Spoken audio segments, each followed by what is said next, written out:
Un des noms d'Allah. Une des façons dont il parle de lui assez souvent dans le Coran, et c'est le nom d'Allah Al-Alim, celui qui sait. Il dit Ya'lamu ma fi samawati wa ma fil ard. Il sait tout ce qu'il y a dans les cieux et tout ce qui se trouve sur la terre. Ya'lamu ma tusirruna wa ma tu'linun. Et il connaît les choses que vous gardez secrètes et les choses que vous faites savoir.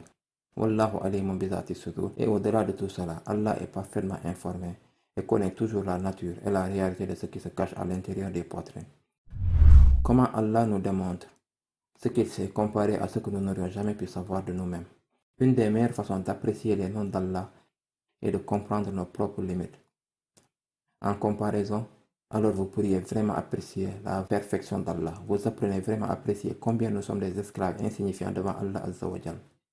Les historiens recensent lors d'une guerre quel roi a gagné, ou quelle nation a conquis, ou la durée d'une dynastie, et c'est ce que les archives des historiens peuvent documenter. Mais l'historien ne peut jamais documenter la manière dont Allah le fait dans le Coran, ce que Pharaon a ressenti avant de parler. Allah ne nous dit pas seulement ce qui s'est passé et quelle conversation a eu lieu, il nous dit en fait ce qui s'est passé à l'intérieur de lui. Allah voulait leur montrer les choses dont il redoutait. Qui sait que Pharaon a peur? Quel historien va savoir ce qu'il ressent? Allah Azza wa Jalla enregistre cela dans le Coran. Pensez à la façon dont Allah enregistre les prières d'Ibrahim alayhi salam. Il n'y avait personne là-bas. Ibrahim était seul dans le désert alayhi salam. Faisant doigt à Allah, il n'y avait pas d'historien, aucun autre être humain qui documente ce moment. Et des milliers d'années plus tard, nous connaissons exactement la conversation qui a eu lieu entre Allah et Ibrahim alayhi salam. C'est ainsi qu'Allah connaît l'histoire, la façon dont on ne peut jamais la connaître. Et il connaît un point de vue sur l'histoire qu'aucun livre d'histoire ne couvrira jamais. Vous savez, parfois les gens critiquent le Coran car il n'y a pas de date, il n'y a pas d'emplacement géographique quand il parle d'histoire. Il n'a fait que mentionner ces choses. Mais Allah mentionne le genre d'histoire que l'être humain ne pourrait jamais savoir. Et les choses que l'être humain pourrait savoir, Allah ne nous le dit pas. Il vous apprend ce que vous ne pourriez jamais connaître par vous-même. Donc ceci n'est qu'un exemple d'histoire. Pensez au fait que nous n'aurions jamais pu connaître qu'il y a 7 siècles. Comment un être humain pourrait connaître cela? Nous ne connaissons même pas la limite du premier ciel. Allah dit le plus bas des 7 cieux, Allah a dit qu'il l'a décoré d'étoiles.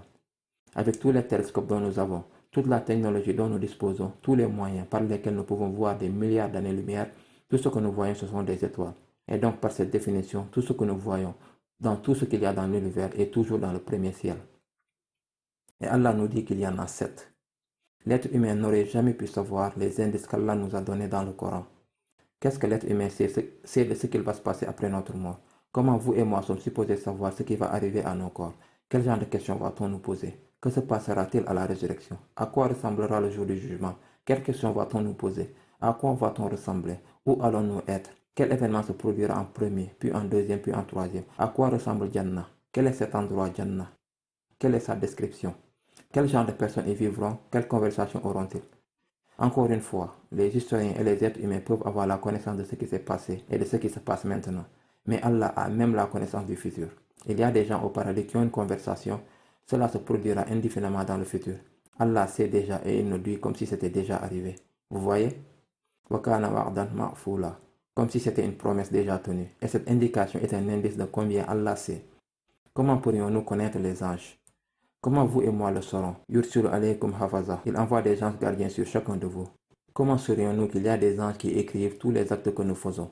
Kiraman katibin. Comment pourrions-nous savoir que quelque chose d'aussi simple que de demander le pardon d'Allah ouvre les portes de la subsistance?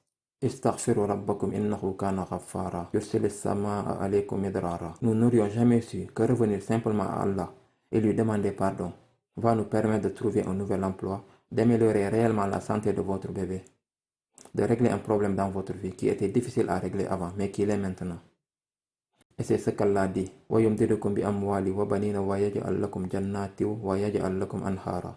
êtres humains n'auraient jamais pu établir cette connexion. Il n'y a aucun moyen pour nous d'acquérir ces connaissances. Aucune science, aucune recherche, aucun laboratoire ne peut découvrir cela. Cela ne peut venir que d'Allah Azza wa Jal.